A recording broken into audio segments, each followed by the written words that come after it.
Welcome to another episode of the Anti-Corruption Crusader. Today we have a special guest, Graham Welland. He's the CEO of GWCI, Graham Welland Consultancy International. He's an expert in international investment due diligence and risk management. Welcome, Graham. Hi, thanks, Hannah. Really nice to meet you. Very nice to meet you as well. Indeed. And this is actually a pubcast, or maybe we were in the pub just before, so it's not quite a podcast. It sounds like we've been drinking all day, but we haven't. So, can you tell me about how you got started in risk and compliance? Yeah, okay, yeah, indeed.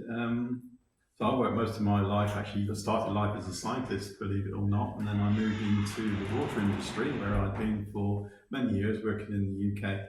And although I had many jobs there, one of the important jobs that I had was looking after the regulatory role within the water industry. And at that time, I was working very much with European legislation coming across from Europe because we were part of the EU at that stage.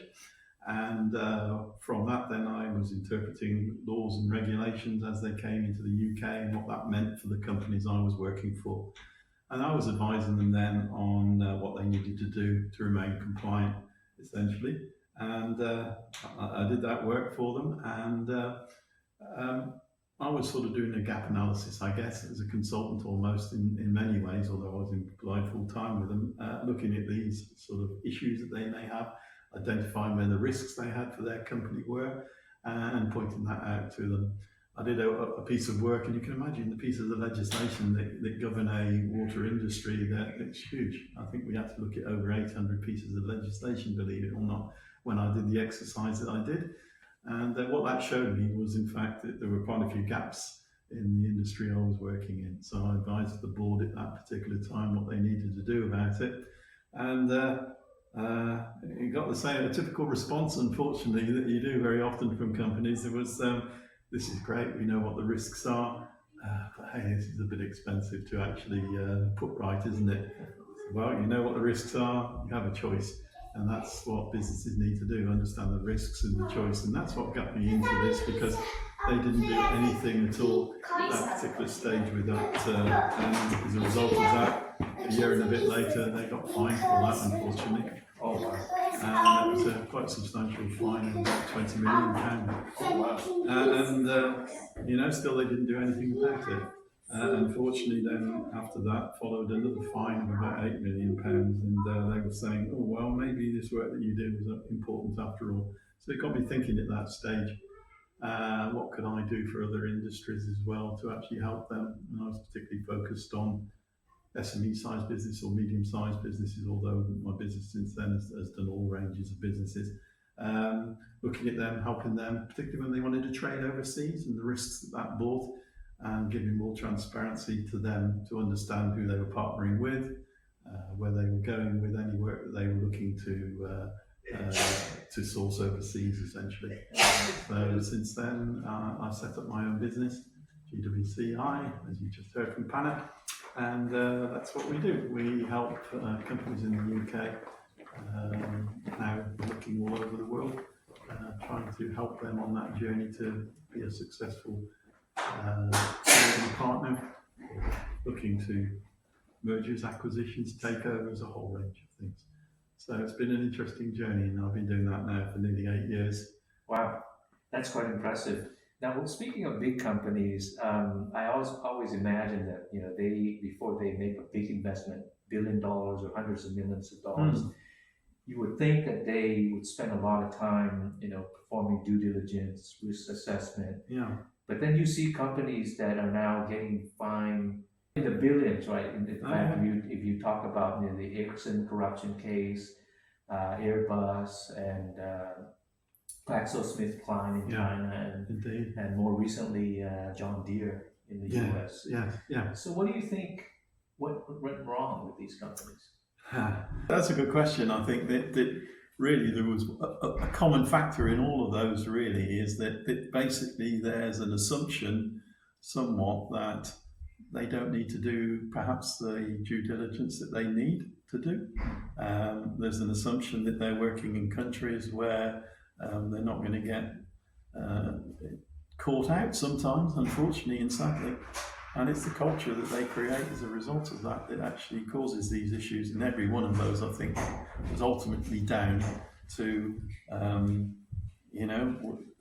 we don't need to do this. Other companies get away with this in those areas. They may be distant parts where corruption may be not such a high risk of falling foul of those things, but essentially they take the risk, and the risk unfortunately came back to bite them in a big way for those particular companies.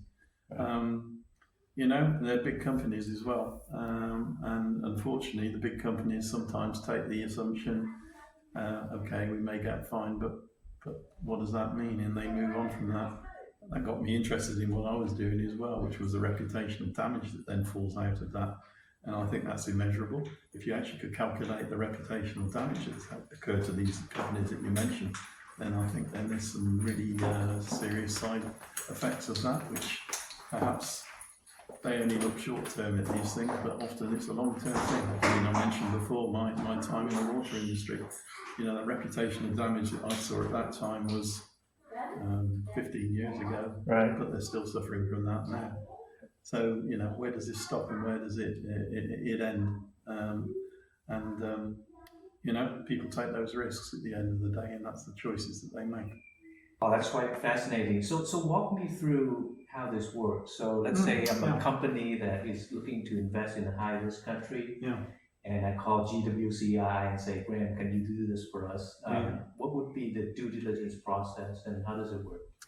We'd ask them basically, what do they want is a result of that question in the first place. And due diligence can come from really basic checks, and it might be, for instance, which is very topical at the moment, I want to know if this company is on a sanctions watch list or whether there's any adverse media, particularly about that company, that's causing me a problem. And then we could do simply that for them. It might be that they need to know who they're trading with, who their supply chains are, who's the ultimate owner of that business. And we would actually do unwind those trails. And often that's quite complex these days, particularly with companies that are multinational. Their headquarters or their parent company might be in a completely different part of the world to where they're actually trading. So we would unwind that as well and look at the individuals and the company, and we would look at the history of that company, where it's been, any issues that it may have had. We would look at registration of that company. You'd be amazed actually the number of companies that aren't registered correctly. And even simple checks like that can be done, and actually we would do that. We would use company information that we could get online, but often much of that information is only available locally or within country. So we would use our own analysts in the UK to do what we could online searches. Some of that can be done with search engines in AI and things like that, but they have its limitations as well, because that's only what's available online. We normally go a lot further than that, and we would be involved with getting within country information as well, very close to that organisation, so that we could find out, you worked for them, Pana, what did you think of this company? Those sorts of questions, and we could actually ask the local people if there was any adverse media. We'd look in TV, we'd look in newspapers, we'd look at advertising, we'd look at their social media. All of these things would be thoroughly researched to give people an idea who they were trading with. And that would go for the key subject holders of that company. So we would look at the key people making the decisions for the company, because those are the ones that are going to influence how it works, right? And the company and the clients itself, and the company right the way through to wherever it's been in its journey to date. So there's a lot of work that we would do as part of that, so that would be more enhanced. And of course we could always go and do audits if the company wished as well. So we do go in country as well, and we will go and chat to people and talk to them and actually carry out face-to-face audits if that's required also. But often these are discrete investigations, and we try and gather and get these sorts of information without leaving too many footprints. And what about if I'm already operating in those high-risk countries? What can I do? A lot depends on the culture of your business and where it wants to go and what risks it wants to take at the end of the day, and that every company is slightly different. So the policies and procedures which companies have, and many will say, yes, we've got a policy for the environmental side of our business. We've got a policy for waste in what we do with that. We've got a policy for ethics and where we stand with ethics. We've got an anti-bribery corruption policy. Mm-hmm. But they're only policies and they're only written down, basically. It's whether you adhere to them. And that's the problem that you've got. And that's where most of these businesses that we talked about, larger organisations not following the rules and getting fined for it. But essentially those businesses did have policies and procedures in place. They just didn't follow them. It's as simple as that. Right. So I think very much an awareness of that, and therefore making every one of its employees aware of that is so important. So training and awareness, because it starts at the top and that creates the culture for the rest of your business. So if you know that your business and your managing director is taking this very seriously, then you will also be of that ilk, and therefore it spreads the culture throughout the business, and that's important. So if you're dealing with a high risk country, even more prevalent that you do this and you make sure. So my advice would be, not only do you need to have the policies, but appropriate ones for that particular area of the world, because it's no use having a standard policy which doesn't fit for that country. Right. So you have to recognise the risks, and that's why due diligence is important to start with, to understand what the risks are, and then you can tweak or change your policies and procedures accordingly to make sure they're appropriate for that country. So understanding the country risks is important, understanding the company risks are important, who you're going to be trading with, who their supply chains are, and getting as close to those as you can. And that's why transparency is important, because you can't build integrity until you've got that information. And once you've got that, then you can actually move forward with a bit more confidence, knowing A, your company is operating in the correct way, B, your supply chains are operating in a similar ilk to what you'd hope for, and then you can adjust all of that to your country.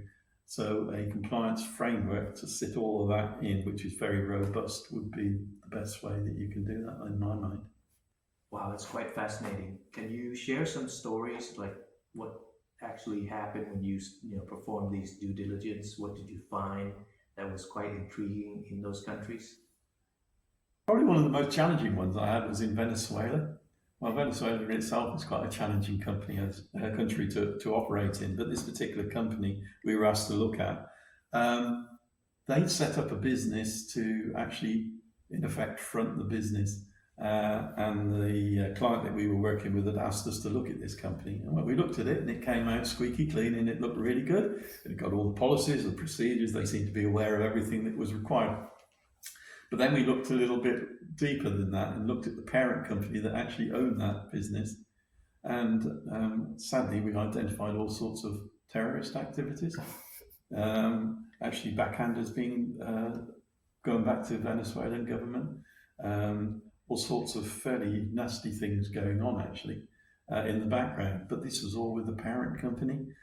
Our company and our client hadn't even bothered to look at that. They'd only looked and asked us to look at the front company, but fortunately we had.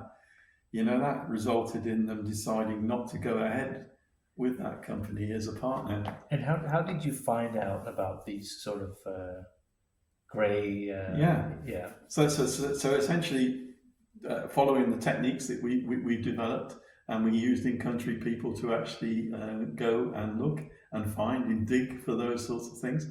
And it's amazing what people put online these days as well. They don't think about the consequences of that, and you can dig those sorts of things out and you can find a lot of information out there.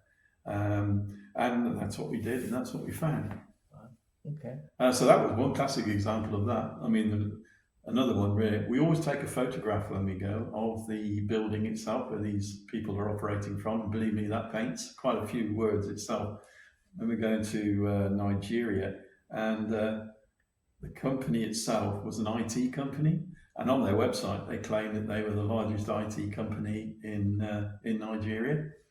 And we just went and took a photograph of their registered office. Well, believe me, the shed in my garden would be far superior to what we found. It was literally about 2 feet square with a little plaque on the side of it saying this is the IT company. And so I failed to see quite how they were the largest IT company in Nigeria. So just a photo painted 1,000 words. Oh, wow. And actually identified them as a company that wasn't really what it claimed it was.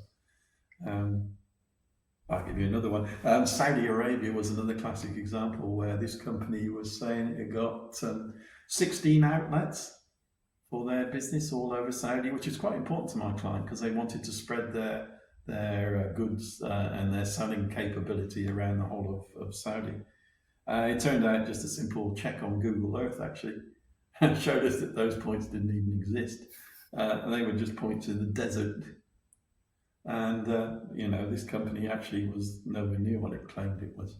There's a few examples of other things that we found, and I could talk to you all day about the ones that we found, and believe me, there have been some fairly serious ones as well, like we've identified terrorists working in the background for some companies. Sadly, we've also identified, and this is the limitations of AI as well. AI is great if you want quick results, but it only gives you a certain amount of information, some of which can be false. And thank you for sharing those stories. In a nutshell, what would be the most important risk management or due diligence advice that you can offer? Be proactive. Yeah. Most people that I deal with, I'd say 96% at least of the people that we deal with, something has happened before they come to us. And unfortunately, they come to us and say, can you put this right? So it's cost them a lot more money, time, effort to do that. Whereas if they'd have been proactive, it wouldn't cost it very much to actually do some due diligence checks in the first place. And even if you're a small company, we could accommodate that. We even do it yourself checks that they can easily do themselves at a cheaper rate if that's a problem to them. But I would urge them to do their due diligence up front before they make their choices. I mean, the classic one of that was the Venezuelan one. The company that we worked with had already shaken hands on a deal with that company that we identified. It then cost them £10 million to get out of that contract. It's a classic example. If they'd have done and spent literally £1,000 on a due diligence report, they could have identified that right up front. So I guess that's the main thing that most companies should do. And don't bury your heads in the sand. Do it. Graham, unfortunately, we're out of time. And thank you again for being on my podcast. How can people get a hold of you? Okay, well, look at our website. We're out there, GWCI, and you'll find us. We've got a website that advertises all of our services. Give me a ring. My mobile number is on there. It's open 24/7, so wherever you are in the world, I'm happy to speak to you. And just literally get in touch. Send me an email as well. Contact details are all there. Please get in touch. And if anybody wants advice or services, one of the things that we always say is I'm quite happy to talk to you. I'm not going to charge you for that. I'm quite happy to talk to people as an initial chat to see what we want, because we work with a client. So please do that. Don't be afraid to get me. You can get me on a Teams meeting, you can get me on Zoom, all of those things. I'm very happy to talk. Graham, thank you very much for being on my podcast. Ladies and gentlemen, Graham Welland, our anti-corruption crusader.